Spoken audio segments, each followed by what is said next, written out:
کہی ہے. خالد مقبول صدیقی سے یہ بات کہلوا دے کہ میں جو باتیں آپ نے مجھ پہ الزام لگائے ان میں کوئی ذرا سی بھی سچائی ہو. برادر مقابلہ کرنا ہے کیجئے، مجھے کوئی اعتراض نہیں ہے. آپ نے NA-236 کاغذات ڈالیے، اپنے آپ کو پیش کیجئے، اپنی پارٹی کو پیش کیجئے. میں اپنی پارٹی کو پیش کروں گا، اپنے آپ کو پیش کروں گا. عوام کا فیصلہ مقدم ہے. جو عوام فیصلہ کرے گی وہ مجھے بھی قبول ہونا چاہیے، آپ کو بھی ہونا چاہیے. جھوٹے الزامات نہیں لگانے چاہیے. میں قانونی نوٹس انشاءاللہ بھیجوں گا. ایک چیز یہ، پھر اس کی بات، آپ کو اتنا بھی علم نہیں ہے کہ میں کنوکٹڈ نہیں ہوں. میں الیکشن لڑ سکتا ہوں. مجھے نظر بند کیا گیا ہے، میرے پہ کوئی جرم ثابت نہیں ہوا ہے. کیا بات کر رہے ہیں آپ؟ کیا میں خود جا کے داخل کر کے آیا ہوں کاغذات، یا میرا اٹارنی لے کے گیا تھا؟ کاغذات داخل کرنے کے لیے جو ہے پرپوزر سیکنڈر کا ہونا ضروری ہے، کینڈیڈیٹ کا ہونا ضروری نہیں ہے. سرکار، آپ پتہ نہیں کہاں کے پڑھے لکھے ہیں، کیا تجربہ ہے آپ کا. میرے خیال سے آپ نے وہ والی سیاست کی ہے، بدماشی والی، شرافت والی سیاست نہیں کی ہے. آپ نے پڑھے لکھوں والی سیاست نہیں کی ہے. اگر کی ہوتی تو اتنی گھٹیا قسم کے کلمات آپ کسی کے لیے کہتے نہیں. آپ کیا جانتے ہیں میرے بارے میں؟ آپ کو پتا ہے میں کہاں پڑھا ہوں، کتنا پڑھا ہوں، کدھر رہتا ہوں، میرے والد صاحب کیا کرتے تھے، میرے دادا کون تھے، کب پاکستان آئے، کہاں سے آئے، میری زبان کیا ہے، میری ماں کون ہے، میرے باپ کہاں کہاں رہ چکے ہیں، میں کیا کیا کر چکا ہوں ماضی میں.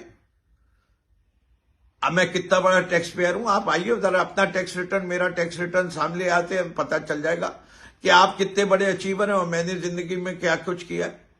میں کوئی آپ کو کم نہیں دکھانا چاہتا، لیکن میں یہ ضرور بتانا چاہتا ہوں کہ ایک ایک الزام جو آپ نے لگایا ہے وہ غلط ہے. میں ڈبل ماسٹرز ہوں، آپ پتہ نہیں کیا رکھتے ہوں گے ڈگری. میں باہر کا پڑھا ہوں، پوزیشن ہولڈر ہوں NED سے، NED کی بھی انجینئرنگ کی ہوئی ہے. حبیب اسکول کا پڑھا ہوں، حبیب گروپ کے اندر ایک ہی جگہ نوکری کی پورے پاکستان میں اور پارٹنرشپ کی حبیب گروپ کے ساتھ 1984 سے لے کے 2018 تک، جب تک میں MPA الیکٹ نہیں ہوا. میں کتنے الیکشن لڑوں آپ کو معلوم نہیں. میں خدا کے شکر کے ساتھ الحمدللہ کوئی غرور نہیں، کوئی تکبر نہیں، عاجزی کے ساتھ ہاتھ جوڑ کے اپنے رب کے سامنے سر وجود ہو کے یہ کہتا ہوں کہ میرے مالک نے، میرے رب نے مجھے ہمیشہ فتح سے ہمکنار کیا. میں جب ہرایا بھی گیا ہوں صرف ایک الیکشن میں، وہ الیکشن میں ایک UC سے جیتا، دوسری UC میں آپ نے ڈبے بھرے تھے، ورنہ وہاں بھی میں جیتا ہوا تھا.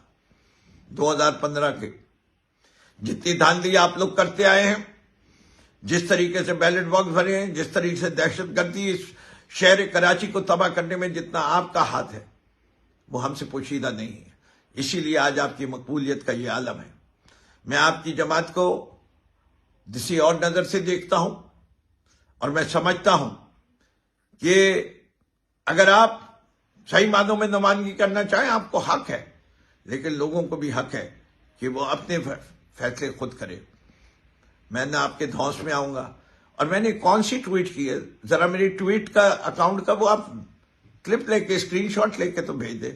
سب کو دعوت دیتا ہوں، @FS نقوی میرا ٹویٹر کا ہینڈل ہے. کوئی ایک آدمی دکھا دے جس ٹویٹ کا یہ بات کر رہے ہیں کہ میں کر رہا ہوں. اور آپ کو میری ٹوپیوں سے کیا اعتراض ہے بھائی؟ اگر آپ نے جنہ کیپ نہیں پہنی، اگر آپ نے شیروانی نہیں پہنی، اگر آپ نے مہاجرین کی، اردو بولنے والوں کی صحیح نمائندگی نہیں کی، تو اس میں میرا قصور تو نہیں ہے. یہ میری مرضی تھی. میں اسمبلی میں پہن کے گیا، آپ کی پوری پارٹی کے سارے شخص نے سراہا. میری زبان آپ سے بہتر ہے، میرا لہجہ آپ سے بہتر ہے، میرا اس زبان پہ عبور آپ سے بہتر ہے. تو اس کے مطلب میں یہ تو نہیں کہہ رہا آپ بھی بہتر ہو جائیے، ہم آپ کو بھی سراہیں گے، لیکن دوسروں کے اوپر غلط بیانی نہ کیجیے. بیٹا آپ عمر میں مجھ سے کم ہو، تو میری ان باتوں کو سننا غور سے اور سمجھنا، اسی میں تمہاری بھلائی ہے اور اسی میں بہتری ہے. پاکستان زندہ باد.